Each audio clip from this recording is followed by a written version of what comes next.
오늘은 기도의 능력을 경험하고 계십니까? 라는 말씀으로 제목으로 우리 말씀을 전하도록 하겠습니다. 사랑하는 성도님들, 혹시 그 자동차를 좋아하시나요? 아무도 안 좋아하시나요? 우리 그 남성 성도님들은 좀 대다수가 좀 이렇게 바퀴 달린 것들을 좀 좋아하지 않을까 싶은데요. 그러면 질문을 바꿔서 우리 성도님들이 좀 선호하시는 차는 무엇인가요? 승용차? SUV? 네? 녹차요? 저는 공차를 좋아합니다. 네. 예, 저는 안전한 차를 좋아합니다. 안전한 차를 좋아해요. 제가 아직 청년이기 때문에 사회생활한 지 얼마 안 돼서 그 신차를 뽑을 능력이 안 됩니다. 그래서 저는 중고차를 샀어요. 차를 그래도 좀 몇 번 좀 바꿨습니다. 필요에 의해서. 그러면서 그 어떤 차가 괜찮은 중고차인지 또 문제가 없고 안전한 차인지 조금은 알아요. 이게 좀 꿀팁인데요. 그 중고차를 살 때 여러분 두 가지가 중요한데 그 키로수랑 연식도 중요한데요. 뭔지 아십니까 혹시? 중요한 거? 사고 유무. 사고 유무 중요하죠. 좀 많이 이렇게 보셨나 봐요. 전문적인 단어가 좀 나오세요. 차 바꾸고 싶으신가 봐요. 예, 그 바로 뭐냐면은 그 차체가 그 멀쩡한지 그리고 엔진 미션이 멀쩡한지가 제일 중요해요. 차체는 여러분 뭔가요? 그 자동차의 그 뼈예요. 뼈다구입니다. 자동차의 뼈다구. 그 뼈에 문제가 있는 것을 사면은 차가 가다가 진짜 부서질 수도 있어요. 얼마 전에 이 태평공원 앞에서 봤습니다. 부서지는 차. 진짜 깜짝 놀랐어요. 소나타가 부서졌는데 진짜 놀랐습니다. 그리고 또 중요한 거 하나가 더 있다고 했죠. 바로 엔진 미션입니다. 자동차의 심장이죠. 엔진은 차의 동력을 생산하고 미션은 그 동력을 바퀴에 전달하는 그러한 역할을 합니다. 그래서 이 엔진 미션이 고장 나면은 차를 폐차해야 돼요. 중고차 값보다 더 많이 나오는, 수리비가 더 많이 나오는 경우가 많습니다. 그래서 중고차를 살 때 가장 중요한 것은 그 차의 그 뼈다구가 튼튼한지, 그 차의 그 엔진 미션이 그 튼튼한지가 가장 중요해요. 우리 성도님들 내일 또 바로 중고차 매장 가 계신 건 아니겠죠? 네. 우리의 신앙생활에도 이처럼 중요한 두 가지가 있습니다. 그것은 바로 말씀과 기도인데요. 말씀이 자동차의 차체라면 기도는 자동차의 엔진입니다. 차체가 바로 세워져 있어야 자동차가 엉뚱한 곳으로 가지 않고 또 차체가 튼튼해야 자동차가 무너지지 않는 것처럼 말씀이 우리 가운데 바로 세워져 있어야 그 튼튼하게 말씀 우리 삶에 뿌리박고 있어야 우리의 신앙이 하나님께서 원하시는 방향으로 무너지지 않고 갈 수 있는 것이죠. 그리고 또 기도라는 엔진이 잘 작동을 해야 신앙에 동력이 생겨서 앞으로 나아갈 수 있는 것입니다. 그렇게 우리의 신앙이 안전한 차, 잘 나가는 차가 되면요, 꼬불꼬불한 산길이든 흙바닥이든 여러분 무엇이 대수겠습니까? 하나님과 함께하는 인생의 드라이브가 정말로 즐겁고 멋있지 않겠습니까? 그래서 우리는 말씀과 기도를 잘 세워야 하는 것이죠. 사랑하는 성도님들, 한번 질문해 봤으면 좋겠어요.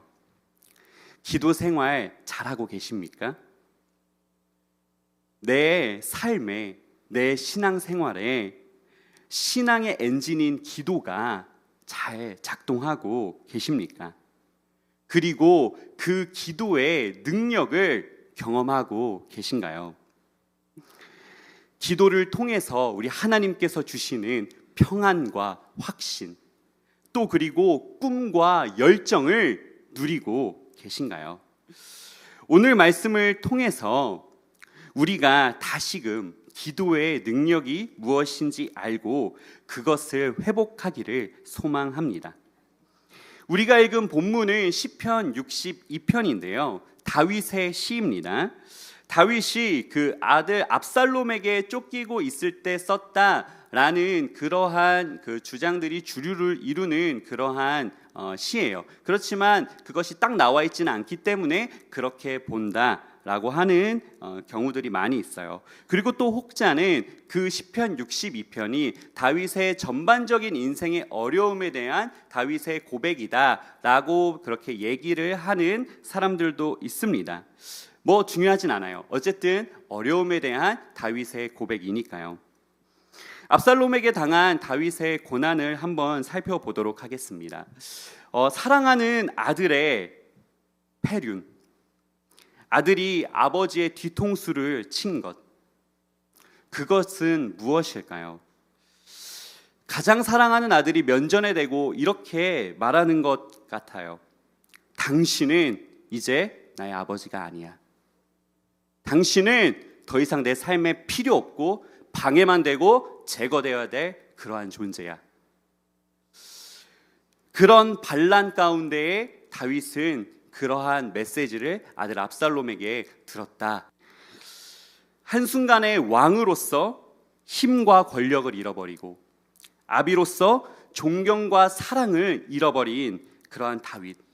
그 다윗은 어떠한 심정이었을까요? 누가 이 다윗의 갈기갈기 찢긴 마음을 회복시킬 수 있을까요? 그리고 압살롬으로부터 누가 이 다윗을 지켜줄 수 있을까요? 그런 의미에서 우리 성도님들은 요즘 어떠십니까? 다윗처럼 고난의 파도를 겪는 성도님들 계실 겁니다. 가족도 몰라주는 외로운 싸움을 싸워 나아가는 성도님들도 계실 거예요. 세상이 너무나도 커서 이제는 타협해야 되나 그러한 고민을 하면서 나아가고 계신 성도님도 계실 것입니다. 오히려 반대로 주님의 일을 하다가 멸시와 오해를 받으며 마음이 찢어져 버린 성도님들도 계실 거예요. 이런 비참한 상황 가운데 우리는 어떻게 해야 할까요? 인간의 방식으로 완벽한 전략을 짜서 해결해야 될까요? 인간의 가장 큰 어떻게 보면 힘이라고 할 수 있는 돈, 그것을 많이 모아서 해결해야 될까요? 내가 능력 있고 잘 돼서 그것을 해결해야 될까요? 그런데 여러분, 다윗을 한번 보시기를 바랍니다.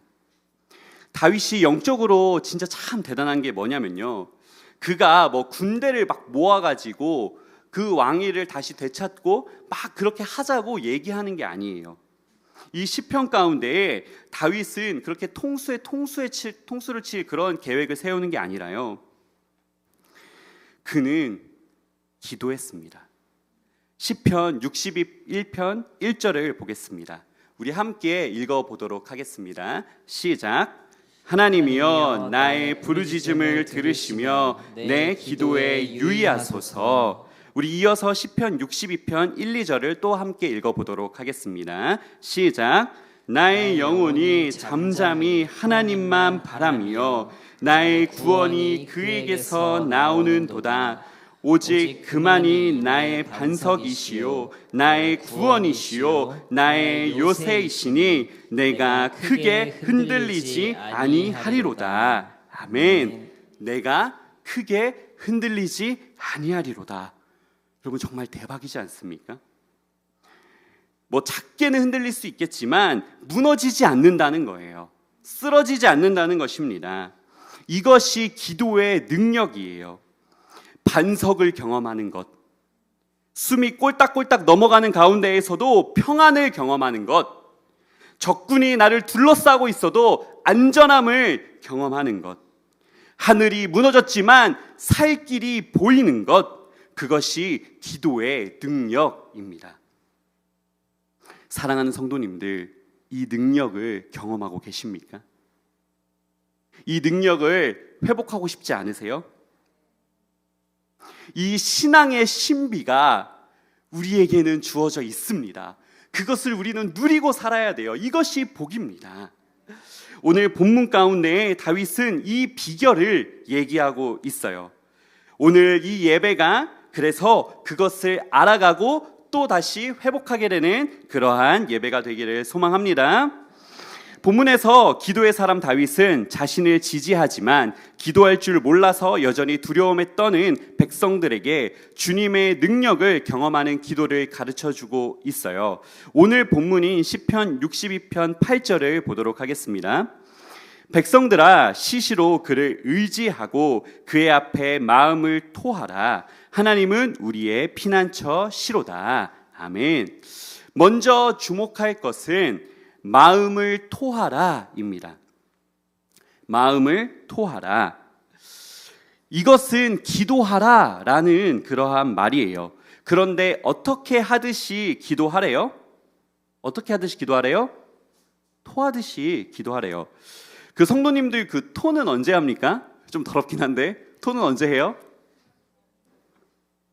속이 답답하고 불편할 때 그때 하죠. 쌓여있고 막혀있던 나의 감정과 말을 하나님께 쏟아놓으라는 거예요.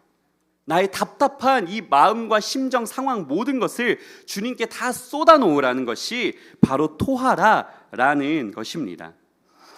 그리고 다른 말로 이것은 진심으로 기도하라라는 거예요. 간절하게 기도하라라는 것입니다. 살기 위해서 기도하라라는 거예요. 하나님께 아버지 앞에서 우는 어린아이처럼 매달리라라는 것입니다. 그것이 하나님을 움직이게 한다라는 것이죠. 그런데 이 토하듯이 기도하는 것이 많이 어려운 것 같아요. 7월에 들어서면서 청년부가 개편이 됐거든요. 그래서 그 개편된 리더십으로 리더 모임을 진행을 하고 있습니다. 그런데 그 담임 목사님과 같이 찬양과 기도를 하고 있어요. 그럼 여러분 어떻게 찬양하겠어요? 무반주로 바로 성령이여 임하소서 막 이러면서 목사님 또 힘있게 또 찬양하시잖아요. 그리고 어떻게 기도하겠습니까? 주여 삼창. 진짜 그 공간이 떠나가라. 우리 제자 사역반분들은 공감하실 것입니다. 찬양 10분 하고 진짜 50분 연장 기도하는데요. 제가 또 그 전도사잖아요. 제가 또 그 전도사로서 또 열심히 기도해야 되지 않겠습니까? 진짜 부르짖으면서 기도하거든요. 그런데 솔직히 목이 좀 아파요. 좀 아픕니다, 솔직히. 이러다가 3부 예배 때 찬양인도 못하나 싶을 정도로 좀 아파요.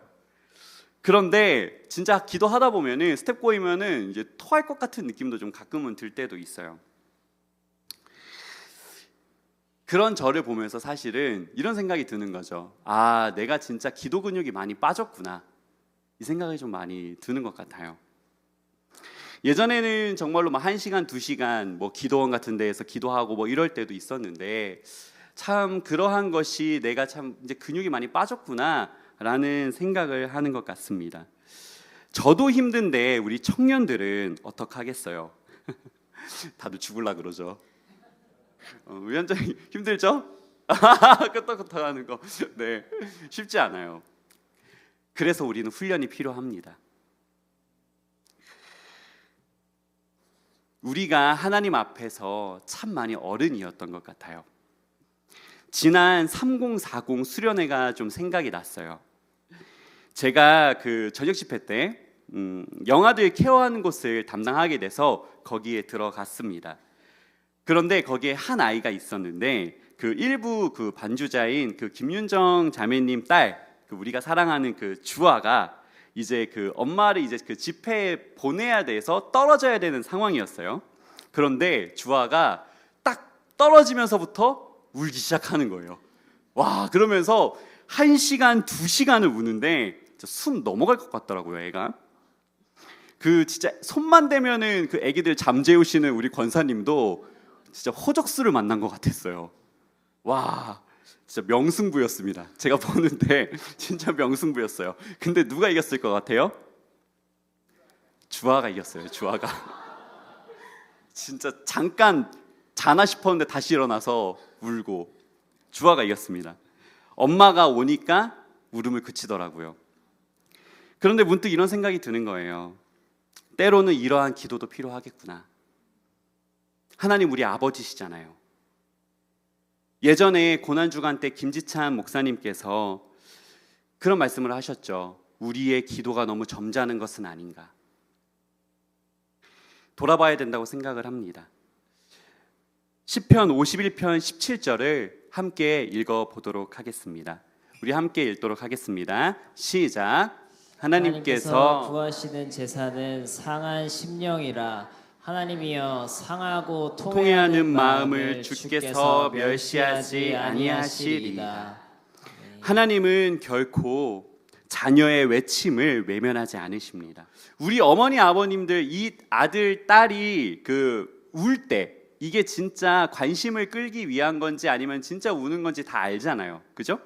우리 하나님도 아신다는 거예요. 우리의 상한 심령을, 우리의 아픈 마음을 살려달라는 외침을 하나님께 우리는 진심으로 전해야 되는 것이죠. 그런데 중요한 것은 이제 우리가 한번 다시 알아볼 텐데, 이 진실된 기도를 올리기 위해서는 반드시 선행이 되어야 되는 것이 있어요. 오늘 본문을 다시 한번 보도록 하겠습니다. 우리 시편 62편 8절인데요. 우리 함께 다시 한번 읽어보도록 하겠습니다. 시작. 백성들아 시시로 그를 의지하고 그의 앞에 마음을 토하라. 하나님은 우리의 피난처 시로다. 아멘.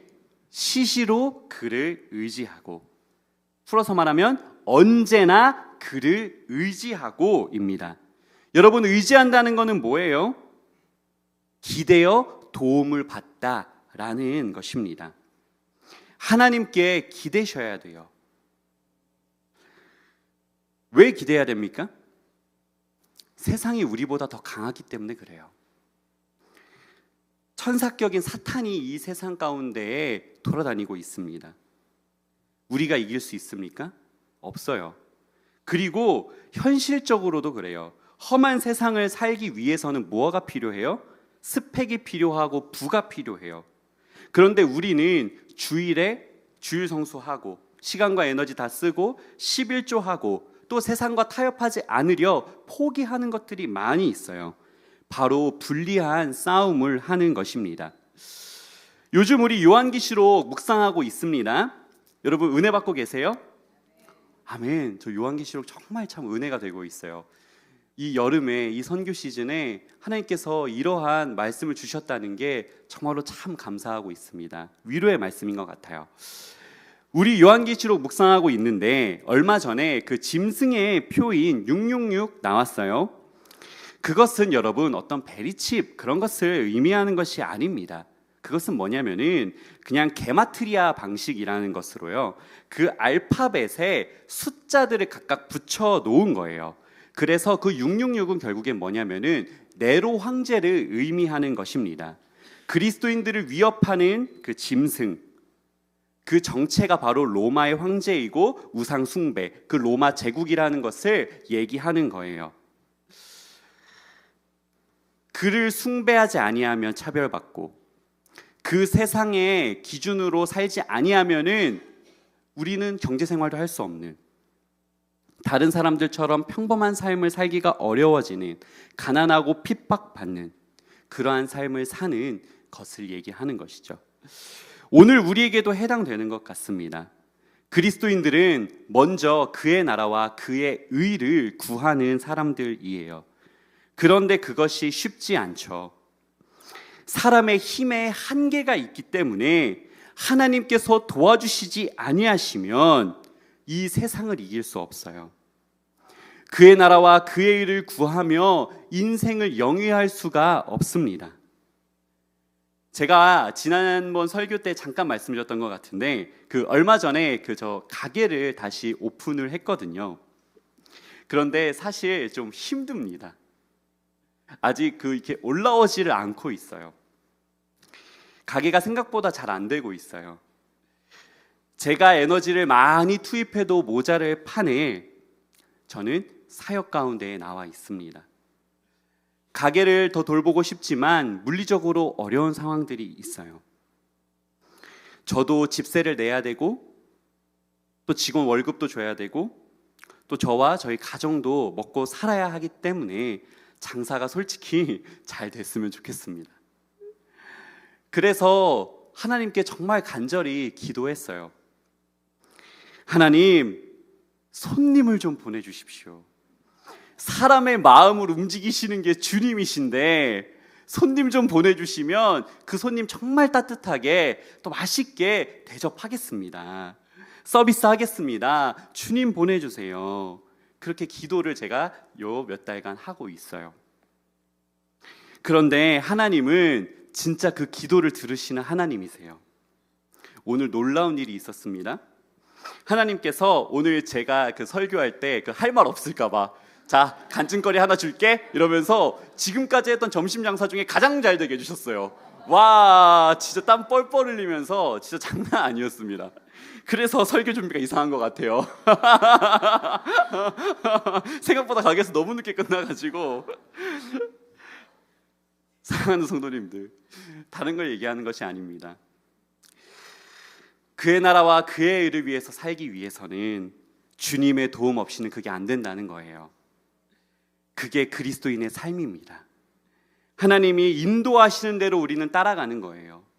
어떠한 순간에서도 벼랑 끝에서도 아니 벼랑 끝에서 떨어졌을지라도 하나님께서 나를 보호해 주실 것이다 라는 믿음이 필요하다는 것이죠.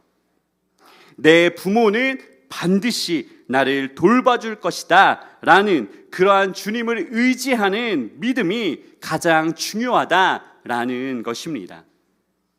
설교를 마무리하도록 하겠습니다.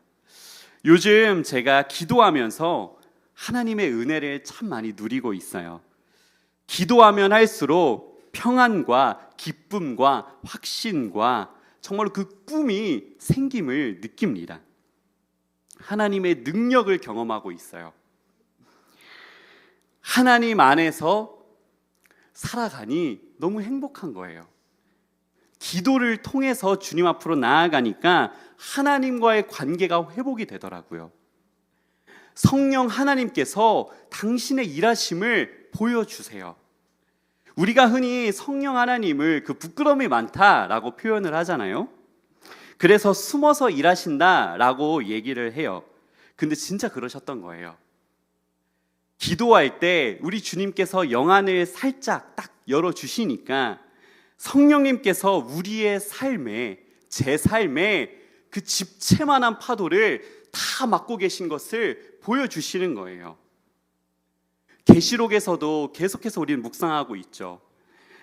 그 바다, 모래 위에 우리를 위협하는 그 용, 그런데 시온산 위에서 그 용을 내려다보고 있는 그 어린 양, 우리를 지켜주시는 그 주님, 그 주님의 보호하심 아래 우리는 그렇게 살아가고 있는 것이죠. 그런데요, 우리가 기도 안 하니까 그게 안 보이는 거예요. 집채만한 파도 중에서 고작 물 몇 방울 튀었다고 불평하고 불만하고 그렇게 우리는 살고 있는 것입니다. 죽음도 이기게 해주신 그 구원의 주님이 계신데 기도만 하면 주님께서 그 능력을 부어주시는데 그 기쁨을 넘치게 해주시는데 돈에 쪼들린다고 일이 잘 안 풀린다고 하나님 원망하는 것이 우리는 아니었나. 그리고 그저 그 주님을 누리지 못하고 그 뒤에 계신 주님을 보지 못하고 그저 내가 잘 되기만을 기도하고 있었던 것은 아닌가, 그러한 생각을 해보게 됩니다. 사랑하는 성도님들, 뭐가 대수입니까? 우리는 구원받은 성도들인데요. 사랑하는 성도님들, 우리 하늘의 것을 바라보면서 살았으면 좋겠습니다. 세상 걱정 조금만 하고 삽시다. 먼저 그의 나라와 그의 의를 구하는 우리 수정빛 교회 성도님들을 되기를 축복합니다. 하나님은 그런 은혜를 결코 외면하지 않으실 거예요. 저는 믿어요. 제가 경험하고 있습니다. 하나님 지금까지 제 기도를 안 들어주신 것이 단 하나도 없어요. 가장 적절한 시기에 다 들어주셨습니다. 특히 올해는 가장 원하던 것도 또 주셨고요. 물론 가장 원하던 걸 주셨는지 가장 힘들게 하시는 것 같아요. 참 그렇긴 한데 그래도 우리 주님께서는 가장 적절한 시기에 가장 좋은 것을 우리에게 주시기 위해서 우리에게 지금 우리를 그렇게 바라보고 계신다는 것이죠. 성도님들, 하나님께서는 결탄코 우리를 부끄럽게 하실 분이 아니십니다. 천만인이 둘러싸도 지켜주실 거예요. 기도하세요. 기도하고 웃으면서 누리면서 사십시오. 우리 이 시간 찬양하고 기도할 텐데요. 성도님들, 그 기도의 엔진을 다시 작동시키시기를 바랍니다. 기도하지 않으면요, 우리의 신앙이라는 자동차는 그저 프라모델에 불과한 거예요. 앞으로 나아가지 않습니다. 기도는 관계입니다. 기도를 통해서 우리 사랑의 하나님을 만나셨으면 좋겠습니다.